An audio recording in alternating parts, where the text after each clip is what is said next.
German ಹಾಗೂ ಭಾರತ ಸರ್ಕಾರದ ಸಹಯೋಗದೊಂದಿಗೆ ಸಾವಯವ ಕೃಷಿ ಸಿರಿಧಾನ್ಯ ಮೇಳ ಮತ್ತು ಸಂವಾದ ಸರಣಿ ಆಯೋಜಿಸಲಾಗಿತ್ತು. ಬೆಂಗಳೂರಿನ ಯಶವಂತಪುರದ ಖಾಸಗಿ ಸಭಾಂಗಣದಲ್ಲಿ ನಡೆದ ಮೇಳದಲ್ಲಿ ಕೃಷಿ, ಪರಿಸರ ಶಾಸ್ತ್ರ, ಹೊಸ ಸಮುದಾಯ ಉಪಕ್ರಮಗಳು, ಉದಯೋನ್ಮುಖ ವ್ಯಾಪಾರ ಮಾದರಿಗಳು ಕುರಿತಂತೆ ಸಂವಾದ ನಡೆಯಿತು.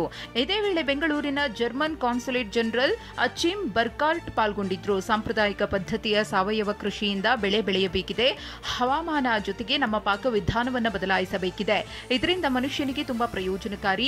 2030ರೊಳಗೆ ಬಿಲಿಯನ್ ಗಟ್ಟಲೆ ಸಾವಯವ ಕೃಷಿ ಮೂಲಕ ಬೆಳೆ ಬೆಳೆಯುವ ಗುರಿ ಹೊಂದಿದೆ ಎಂದರು.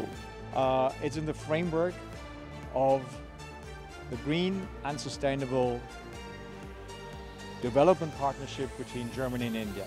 All these factors together will make us more resilient against the consequences of climate change. So we have much to learn from India, and I think we can also contribute to that, and together we will make something very good out of it.